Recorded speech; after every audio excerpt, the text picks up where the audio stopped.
like to speak to you about the biggest economy in the world. But that's the European Union.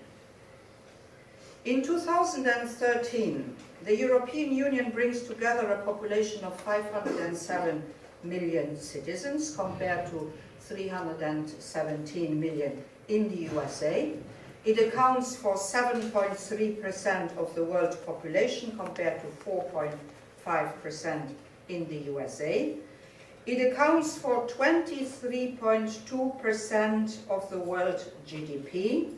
This is greater than the GDP of the US, which accounts to 21.9% of the world GDP.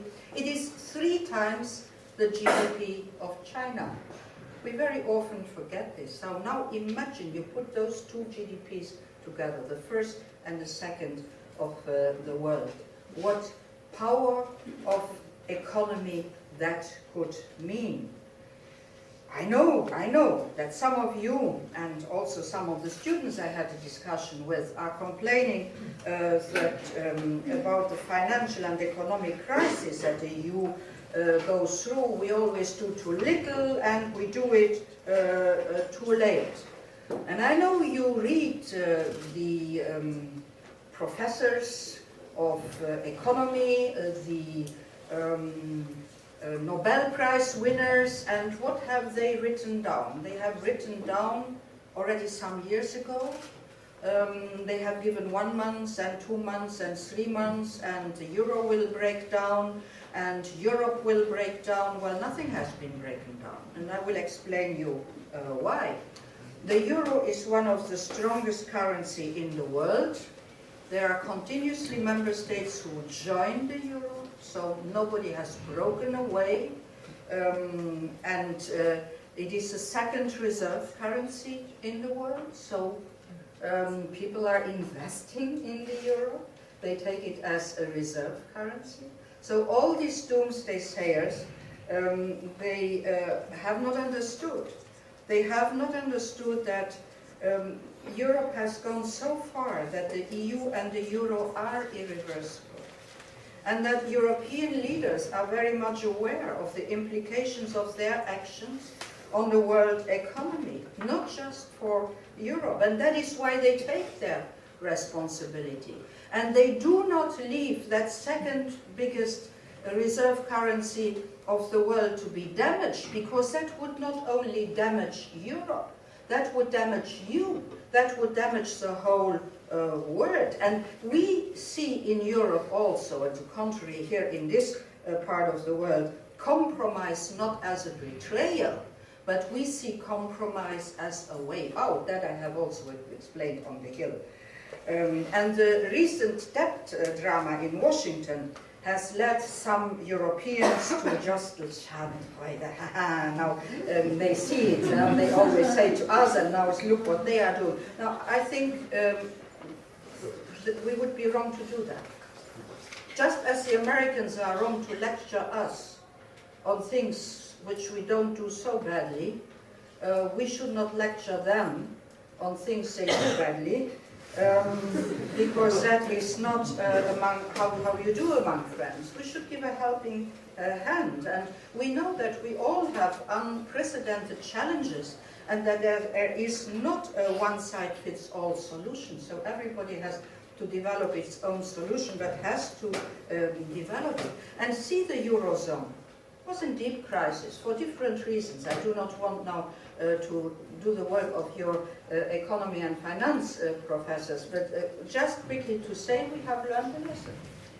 We have learned the lesson to understand that our institutions were not fit to intervene and to get rid and to act as quickly as we could in these situations. And that is why we built the instruments in order this not to happen again. We have a debt break in Europe. America could learn from this. We have created an EU supervision of the national budgets. That is an extreme intervention into the power of the national state, because the national budget, that is the absolute power of a national parliament, for instance, well, there is an EU intervention on national budgets even before they are going to the national parliaments, because we have seen that no state is an island in Europe, and if a budget goes first in one country, it has an influence on the other countries. So we took the fiscal consolidation serious, and we hope that our partners in the G20 will also live up to these joint commitments. Let me then come to the question of the United States. And I will quote George Washington. "We will see a United States of Europe, united in finance and many political questions which today appear without possible solution.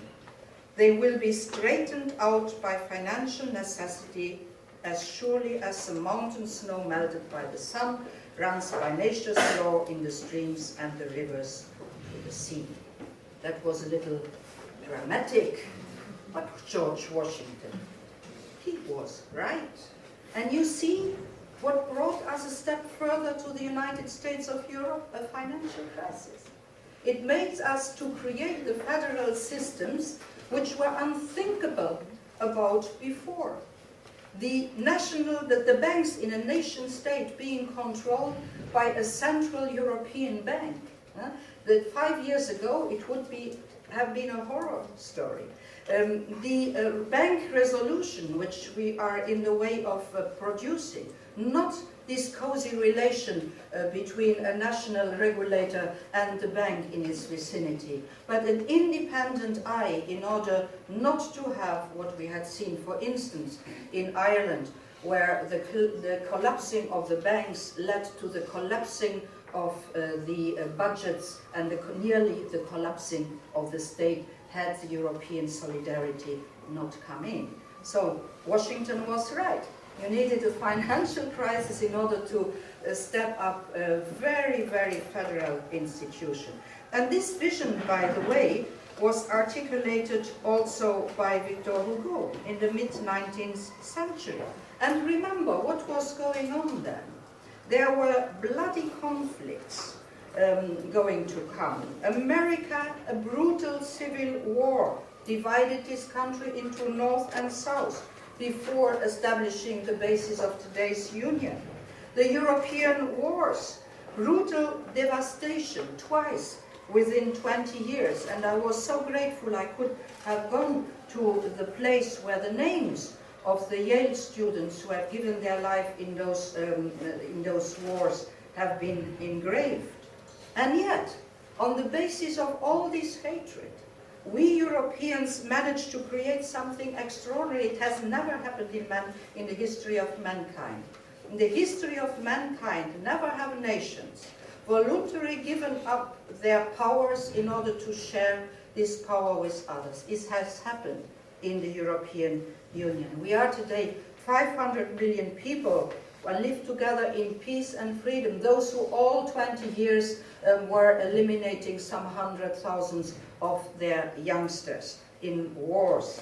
And over 315 million people share the euro as their common currency. You read something else in the news. Huh? In the news, you read that the whole thing is collapsing. And you see, it doesn't collapse. It is building up. But by building up, it has to invent its own system.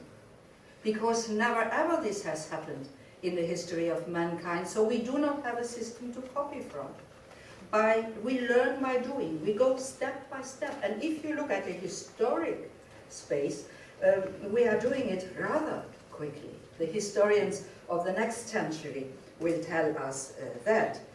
And it is true that a small number of EU member states have problems, as in the same way that a small number of states in the United States have problems. I give you one example. There was a certain moment in time that Minnesota went bankrupt.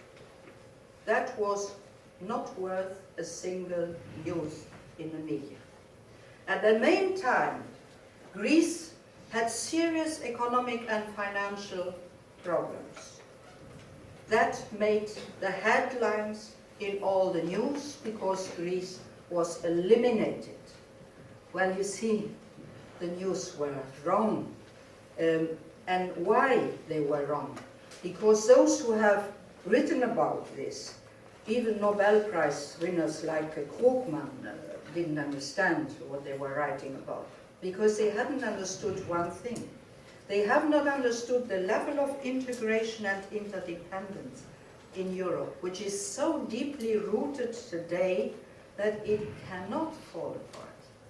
And the level of solidarity also of our leaders. Look, it is not easy for a leader, let's say of Luxembourg, because Luxembourg is per capita the biggest contributor to the solidarity systems. Nobody knows that, huh? But it is true. We pay the biggest money per capita. Well, we are not so numerous and we are rich, but nevertheless we pay the double than the Germans. The Germans are complaining all the time, so you never hear the Luxembourgers to complain. But what is the fact? It is not easy for a leader to go in front of his people who demand to have more money for this, more money for that, more money for that, and then the leader says, yeah, now I give the money to European solidarity. That doesn't make you very popular.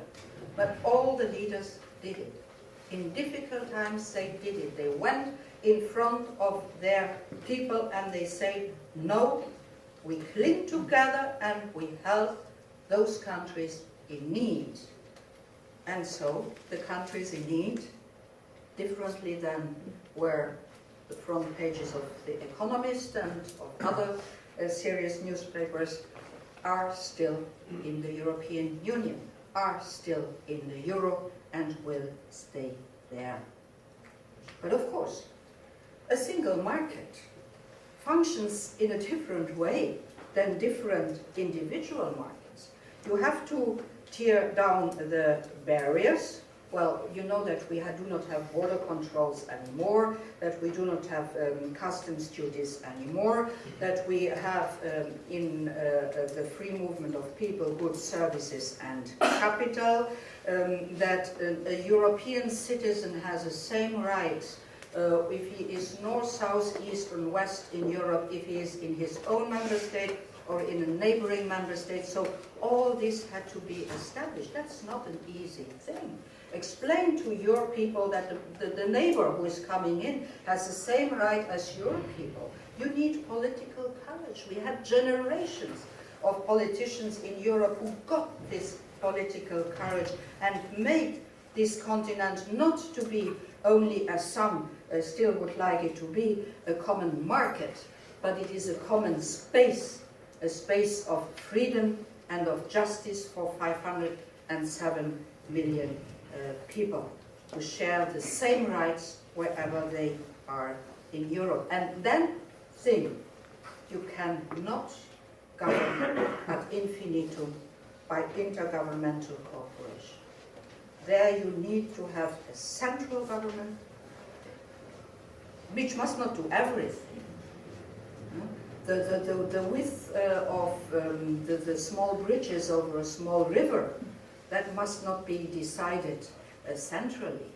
But how we care for our economies, how we care for our finances, how we care for the rights of the individuals, that has to be decided in a central way. And we do have these central institutions already. The European Commission, well, that is a government, and it acts as a government with the powers of a government.